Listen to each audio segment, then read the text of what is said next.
العالمین والصلاة والسلام علی سید الانبیاء والمرسلین اما بعد فاعوذ باللہ من الشیطان الرجیم بسم اللہ الرحمن الرحیم۔ الحمدللہ سورہ ہود کی تقریباً 6 آیات کی تفسیر مکمل ہو چکی تھی۔ چھٹی آیت کا جو آخری حصہ تھا کہ کل فی کتاب مبین،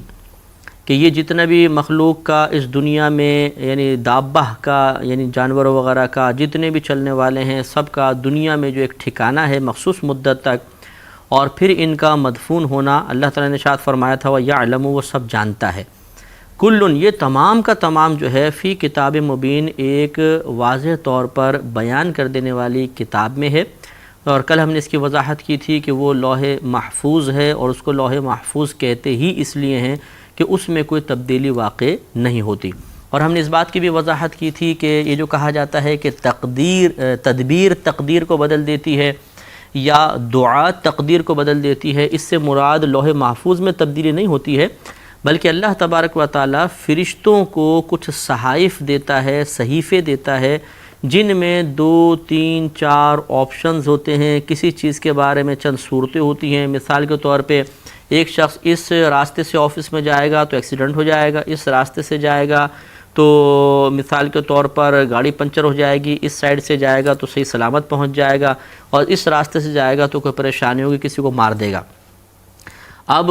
یہ لکھا ہوگا کہ اب اگر یہ کوئی اس کے لیے دعا کر دے گا تو سیدھا راستہ اختیار کرے گا، دعا نہیں کرے گا تو ان 3 میں سے کوئی راستہ اختیار کرے گا۔ اب کسی نے اس کے لیے دعا کر دی تو پھر وہ گویا کہ 3 جو تقدیر کے اندر یہ صحائف تقدیر معلّہ کہلاتی ہے، فرشتوں کے صحیفے، ان میں جو 3 باتیں لکھی تھیں جس کو ہم تقدیر کہہ سکتے ہیں وہ رد ہو جاتی ہے اور ایک متعین ہو جاتی ہے۔ یہ وہی متعین ہوگی جو لوح محفوظ کے اندر لکھی ہوگی، اس لیے لوح محفوظ میں لکھا ہوا بالکل تبدیل نہیں ہو سکتا۔ جیسے قرآن کی کئی آیات اس پر ناطق ہیں، حتیٰ کہ انہی آیات کو بنیاد بناتے ہوئے علماء عظام نے ارشاد فرمایا کہ اگر لوح محفوظ کے لکھے ہوئے کے خلاف کوئی نبی بھی دعا کرنے لگے عدم توجہی کی بنا پر بالفرض، تو اللہ تبارک و تعالیٰ انہیں دعا سے روک دیتا ہے۔ جیسے ابراہیم علیہ السلام کا واقعہ کہ جب قوم لوط پر عذاب نازل کرنے کے لیے بحکم الہی فرشتے آئے اور ابراہیم علیہ السلام کو معلوم ہوا تو آپ نے اس قوم لوط کے نجات کے لیے دعا کرنا چاہی، تو اللہ تبارک و تعالیٰ نے آپ کو دعا کرنے سے منع فرما دیا تھا کیونکہ ان کا عذاب مقدر ہو چکا تھا۔ لہذا یہ اچھی طرح یاد رکھیے کہ لوح محفوظ میں کوئی تبدیلی نہیں ہو سکتی۔ ہاں، اگر جیسے سیدنا شیخ عبد القادر جیلانی رحمۃ اللہ علیہ کا فرمان ہے کہ میں لوح محفوظ میں بھی تبدیلی کر سکتا ہوں، یا میں نے لوح محفوظ میں ایک چیز لکھی ہوئی دیکھی اس کو بدل دیا، اس قسم کے مضامین آپ کو ملیں گے، تو وہاں لوح محفوظ کی تعویل اسی تقدیر معلق سے کرنا واجب ہے، کہ وہاں مراد لوح محفوظ سے تقدیر معلق ہے، وہ لوح محفوظ نہیں ہے، کیونکہ اس میں کوئی تبدیلی وغیرہ نہیں ہو سکتی ہے۔ تقدیر کے مسئلے پہ میں پہلے بھی کافی کلام کر چکا ہوں، لیکن چلیں اب یہ چونکہ ایک مسئلہ آیا ہے تو میں آپ کو سمجھا دیتا ہوں مختصر الفاظ میں کہ تقدیر کے بارے میں ایک مسلمان کے ذہن میں کیا شرعی تصور ہونا چاہیے۔ جیسے کہ میں نے آپ کو حدیث کریمہ کا مضمون بتایا کہ اللہ تبارک و تعالیٰ نے ایک تختی پیدا فرمائی اور ایک قلم پیدا کیا اور قلم سے کہا کہ لکھ۔ قلم نے عرض کی یا رب کریم کیا لکھوں؟ فرمایا جو کچھ ہونے والا ہے سب لکھ دے۔ تو بحکم الہی بعطائے الہی اس قلم نے سب کچھ لکھ دیا۔ میں نے مثلا زندگی میں جو کچھ کرنا تھا، جو کھانا تھا، پینا تھا، سارا جو اعمال کرنے تھے سب اس قلم نے لکھ دیے۔ اس طرح ہر انسان کے بارے میں لکھ دیے۔ میں نے جو اچھے عمل کرنے تھے قلم نے لکھا کہ یہ اچھے عمل کرے گا، اگر خدا نخواستہ میں نے کوئی برا عمل کرنا ہوگا تو قلم نے لکھا کہ یہ برا عمل کرے گا۔ اب مسئلہ یہ ہوتا ہے کہ بعض لوگ یہ سمجھتے ہیں، عوام ہماری یہ سمجھتی ہے کہ اللہ تبارک و تعالیٰ نے پہلے وہ لکھوا دیا، اب بندوں کو مجبور کر دیا کہ اس لکھے ہوئے کے مطابق عمل کرو۔ ایسا نہیں ہے، بلکہ جیسا بندوں نے کرنا تھا ویسا اللہ نے لکھوایا ہے۔ ایسا نہیں کہ پہلے بغیر بندوں کی آئندہ زندگی پہ نگاہ فرمایا اللہ نے فیصلہ کر دیا اس کے لیے یوں لکھو لکھو لکھو، اب کہا مجبور کر دیا اب اس پہ عمل کرو۔ اگر ایسا ہوتا تو واقعی پھر چور کہہ سکتا تھا کہ میری قسمت میں چوری لکھوائی تبھی تو میں کر رہا ہوں۔ زانی معاذ اللہ کہہ سکتا تھا کہ میری قسمت میں پہلے اللہ نے زنا لکھ دیا تھا تبھی تو میں نے کیا ہے۔ ایسا نہیں ہے۔ اس کا خلاصہ بھی یوں ہوگا، اس کو میں سمجھاتا بھی ہوں ایک مثال کے ذریعے کہ دیکھیں جو لکھا ہے ویسا ہم نے کرنا تھا، ایسا نہیں کہ جو اس نے لکھ دیا ویسا ہمیں کرنا ہے، یعنی جو ہمیں کرنا تھا وہ اللہ نے لکھ دیا، ایسا نہیں کہ لکھ کر ہمیں مجبور کیا ہو۔ یہ بالکل یوں سمجھ لیں کہ کمپنی نے ایک پین بنایا جس میں اتنی سیاہی ڈالی ہے کہ وہ 6 مہینے تک چلے گا، پھر وہ پین بند ہو جائے گا۔ تو اب وہ کمپنی نے جب یہ پین میرے پاس آیا تو میں نے اس پہ لکھ دیا یہ پین 6 مہینے تک چلے گا۔ تو بتائیے میرے لکھنے کی وجہ سے چلے گا یا پہلے ہی اس نے چلنا ہے؟ تو یقینی سی بات ہے میں لکھوں نہ لکھوں وہ 6 مہینے تک چلے گا۔ تو یہ معاملہ اللہ تعالیٰ وہاں لکھتا نہ لکھتا، جو بندوں نے کرنا ہے وہ تو کرنا ہی تھا، بس اتنا ہوا کہ اللہ تعالیٰ نے اپنی علمی وسعت کے اظہار اور اپنی قدرت کے اور عظمت کے اظہار کے لیے ایک لوح محفوظ پہ سب کچھ لکھوا دیا کہ دیکھو اللہ تعالیٰ اتنا قادر مطلق ہے، اس کی علمی وسعت اتنی زیادہ ہے، وہ غیوب کا ایسا جاننے والا ہے کہ جو کچھ تم کر رہے تھے ابھی حالانکہ تم پیدا بھی نہیں ہوئے، اللہ تعالیٰ کو سب معلوم ہے اور سب کا سب لکھ دیا۔ لہٰذا اب جو لوح محفوظ پر لکھا گیا اس کو ہم دو چیزوں میں یا 2 کیٹیگریز میں تقسیم کر دیتے ہیں۔ بعض تو لکھا ہوا ایسا ہے کہ ہم اس کے خلاف کر ہی نہیں سکتے، یعنی اس میں مجبور محض ہیں، کون کب پیدا ہوگا، جو اللہ نے لکھا اسی کب پیدا ہوگا، اسی وقت پیدا ہوگا اور کس مقام پر پیدا ہوگا۔ ایسا نہیں ہو سکتا کہ ہم مقام بدل دیں یا تاریخ پیدائش بدل دیں، نہیں ہو سکتا، اسی ٹائم پیدا ہوں گے۔ کون کس وقت مرے گا، یہ ایسا لکھا ہوا ہے کہ کوئی اس میں تبدیلی کر ہی نہیں سکتا ہے۔ اسی طرح کون کتنا رزق حاصل کرے گا، کس کی شادی کس کے ساتھ ہوگی اور کب ہوگی، رشتے بھی اللہ نے ایسی مقرر فرما دیے۔ ان چیزوں کے بارے میں ایسا لکھ دیا گیا ہے کہ اس کو کوئی تبدیل نہیں کر سکتا، اس میں مجبور محض ہیں۔ یہ الگ بات ہے کہ ہم تدبیر اختیار کرتے ہیں، رشتوں کے لیے تلاش کیا جاتا ہے اور پھر کہیں شادی ہو جاتی ہے، لیکن آپ یہ دیکھیں گے کہ بعض اوقات تلاش کر کر کے خواتین ہماری بہنیں تھک جاتی ہیں اور لڑکی محلے میں سے مل جاتی ہے، تو بولتی ہیں ارے تو بغل میں بیٹھی ہوئی تھی، ہم تو پورے محلہ تلاش کر کے آ گئے، پورے شہر کو ہم نے تلاش کر لیا۔ تو یہ اللہ کی تقسیم ہے، اس میں ہماری قدرت و اختیار بالکل نہیں ہوتا، ہم اس کو بدل نہیں سکتے ہیں، ہاں تدبیر اور کوشش ہم کر سکتے ہیں۔ تو بعض لوح محفوظ میں لکھی ہوئی چیزیں ایسی ہوتی ہیں کہ جس میں انسان کو مجبور کر دیا گیا، وہ اس میں تبدیلی نہیں کر سکتا۔ دوسری کیٹگری یہ ہے یا دوسری صورت یہ ہے، دوسری چیزیں ایسی ہیں کہ جس میں انسان کو کلی طور پہ مختار بنایا۔ یہ عموماً ہوتا ہے اچھے اور برے اعمال اور افعال میں۔ اللہ تبارک و تعالی نے ہدایت کے راستے اور اسباب مہیا فرما دیے، اسی طرح گمراہی کے راستے، گمراہی کے اسباب بھی پیدا فرما دیے۔ یہ دونوں ہماری آزمائش کے لیے ہیں، اور اب ہمیں کلی طور پہ ٹوٹل اختیار دے دیا کہ چاہو تو ایمان اختیار کرو، تمہاری مرضی ہے، کفر اختیار کرو، ایمان اختیار کرو گے انعام ملے گا، کفر اختیار کرو گے جہنم میں جاؤ گے، یہ عمل کرو گے تو ثواب ملے گا، یہ عمل کرو گے تو برائی ملے گی۔ اب اس میں ہمیں کلی اختیار ہے، ہم چاہیں تو ہدایت اختیار کریں، چاہے تو ہم برائی اختیار کر لیں معاذ اللہ، یا گمراہی اختیار کر لیں، اس میں اللہ نے ہمیں مجبور نہیں کیا۔ اگر آپ یہ بات سمجھ گئے ہوں گے تو اب آپ کو واضح طور پہ سمجھ میں آ جائے گا کہ کسی بھولے بھالے ہمارے نوجوان کا یہ کہنا کہ اگر اللہ نے میری قسمت میں چوری نہ لکھی ہوتی تو میں کیوں کرتا۔ ارے بھولے بادشاہ، اللہ تعالیٰ نے تیری قسمت میں لکھ کر تجھے مجبور نہیں کیا ہے، بلکہ اللہ تبارک و تعالیٰ نے ہدایت کے اسباب مہیا فرمائے، گمراہی کے اسباب مہیا فرمائے اور تجھے اختیار دے دیا کہ ان میں سے جس کو چاہے اختیار کرو۔ پھر اللہ نے زندگی پہ تیری نگاہ ڈالی، آئندہ زندگی میں تو کیا کرے گا، تو دیکھا کہ آپ نے چوری کو اختیار کیا اپنے قدرت و اختیار سے، بس وہ اللہ نے وہاں لکھ دیا کہ یہ اپنے قدرت و اختیار سے چوری کو اختیار کرے گا۔ تو اللہ کے لکھنے کی وجہ سے آپ مجبور نہیں ہوئے، بلکہ آپ کو قدرت و اختیار دیا گیا، آپ نے غلط چیز کو اختیار کیا۔ اگر ہم یہ بات سمجھ لیں گے تو انشاءاللہ ہزاروں وساوس سے محفوظ ہو سکتے ہیں۔ اسی لیے حضرت علی کرم اللہ وجہہ الکریم سے کسی نے پوچھا کہ یہ بتائیے کیا انسان مکمل طور پہ خود مختار ہے یا مجبور محض ہے؟ فرمایا اپنی ایک پاؤں اٹھا لو۔ وہ کھڑا ہوا تھا، اس نے ایک پیر اٹھا لیا، فرمایا اب دوسرا بھی اٹھاؤ۔ کہا کہ حضور اٹھاؤں گا تو میں گر جاؤں گا۔ فرمایا بس یہ تمہاری بات کا جواب ہے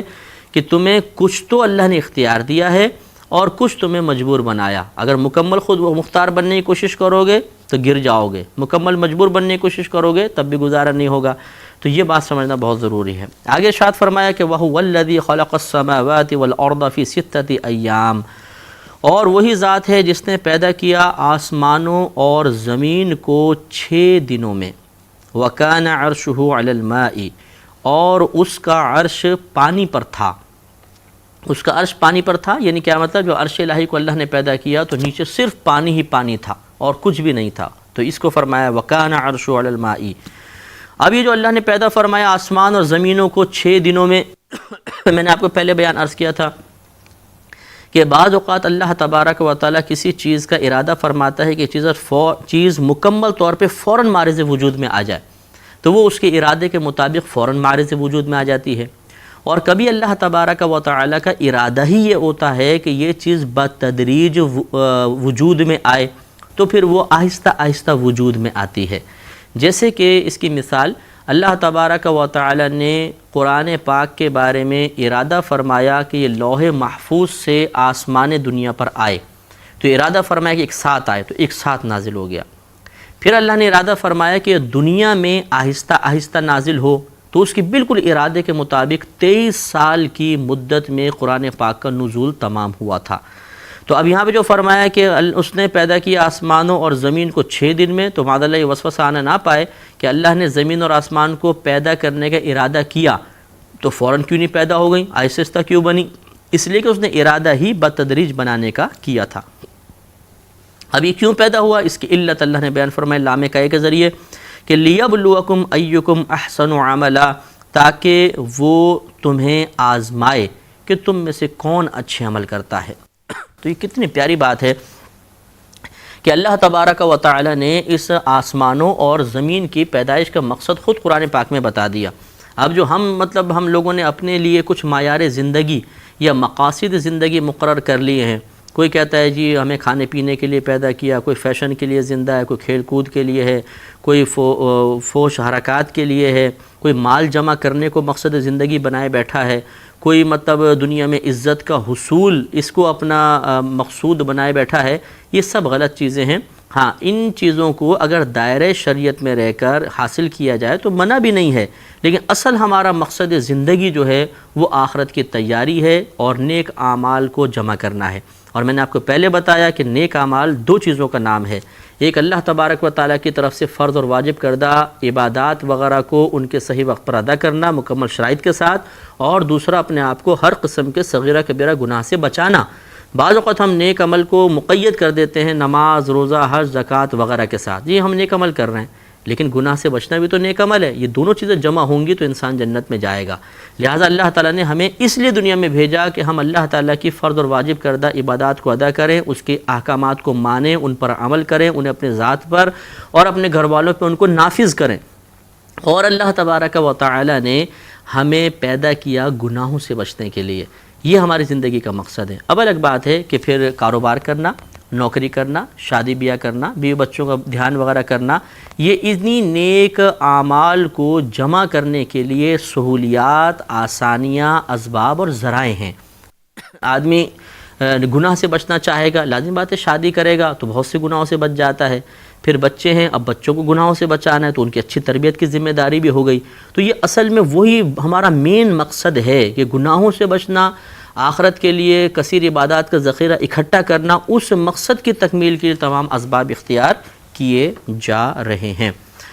وَلَئِن قُلْتَ إِنَّكُمْ مَبْعُوثُونَ مِن بَعْدِ الْمَوْتِ، اور اے حبیب کریم صلی اللہ علیہ وسلم اگر آپ ان کفار سے فرمائیں کہ بے شک تم موت کے بعد اٹھائے جاؤ گے، لَيَقُولَنَّ الَّذِينَ كَفَرُوا إِنْ هَذَا إِلَّا سِحْرٌ مُبِينٌ، تو ضرور وہ لوگ کہیں گے جو کافر ہوئے کہ یہ تو سوائے واضح جادو کے اور کچھ بھی نہیں ہے۔ یعنی گویا کہ اللہ تعالیٰ نے ارشاد فرمایا کہ حبیب کریم جب آپ قرآنی آیات کے ذریعے اس بات کو بیان کریں گے کہ اللہ تبارک و تعالیٰ آپ کو آخرت میں اٹھائے گا، تمہیں آخرت میں زندہ کرے گا مرنے کے بعد، تو یہ کفار ضرور اس قرآن کے بارے میں پھر یہ بات کہہ دیں گے کہ ان ھذا الا سحر مبین، کہ محض یہ قرآن تو صرف اور صرف ایک کھلا جادو ہے۔ یہ دیکھیں غیبی خبر ہے۔ لا یقولن، جو لغت پڑھے ہوئے وہ جانتے ہیں کہ یقولو فعل مضارع کا صیغہ ہے، جب اس کے اوپر لام تاکید، یہ نون ثقیلہ اس کے آخر میں نون تاکید کہلاتا ہے، جب یہ لاحق ہوتا ہے تو یہ فعل مضارع کو مستقبل کے ساتھ خاص کر دیتا ہے۔ تو گویا کہ اللہ تعالیٰ نے یہ مستقبل کی خبر دی، ضرور یہ کہیں گے۔ اور یہ لام جو شروع میں آتا ہے فعل مضارع کے اوپر، یہ بھی تاکید کا ہوتا ہے، بات میں زور پیدا کرنے کے لیے آتا ہے۔ اسی طرح اس کے آخر میں جو نون ثقیلہ لگا ہے، نون مشدد، یہ بھی تاکید کے لیے ہے، اپنے کلام میں زور پیدا کرنے کے لیے آیا۔ اس لیے ہم نے ڈبل ترجمہ کیا، 2 دفعہ کیا کہ ضرور۔ تو گویا کہ اللہ تبارک و تعالی نے مستقبل کے بارے میں ایک غیبی خبر دی اور انتہائی تاکید کے ساتھ کہ جب آپ ان سے یہ کہیں گے تو ہم پہلے آپ کو بتا دیتے ہیں کیا کہیں گے، یہ ضرور کہیں گے جو کافر ہیں کہ یہ قرآن تو ایک کھلا جادو ہے۔ اور ایسے ہی ہوا جب نبی کریم نے ان کو آخرت کی بعثت کے مبعوث ہونے کے اٹھائے جانے کے بارے میں ارشاد فرمایا تو وہ یہ کہنے لگے کہ نہیں، یہ تو یعنی رد کرنے کے لیے کہ یہ تو آپ ایک کھلا جادو بیان کر رہے ہیں، قرآن اللہ تک کا کلام نہیں ہے بلکہ معاذ اللہ جادو ہے۔ تو اس سے معلوم ہوا کہ ہدایت، یہ تو خیر کفار کا معاملہ تھا، لیکن اس سے ہم نتیجہ یہ نکال سکتے ہیں، مفسرین نے بیان فرمایا کہ اس سے یہ معلوم ہوا کہ ہدایت کی بات کو سن کر، کسی اخروی معاملے کو، حق بات کو سن کر اس کو ٹالنے کے لیے غلط تعویلات کرنا یہ کفار کا طریقہ ہوتا ہے۔ جیسے آج کل ہمارے ہاں بھی ہوتا ہے کہ کسی مسلمان کو سمجھانے کی کوشش کی جائے تو وہ ارے بھائی یہ تو ملاؤں کی باتیں ہیں، یوں کر کے مطلب ٹال دیتے ہیں کہ اب وہ سامنے والا بھی جو بیچارہ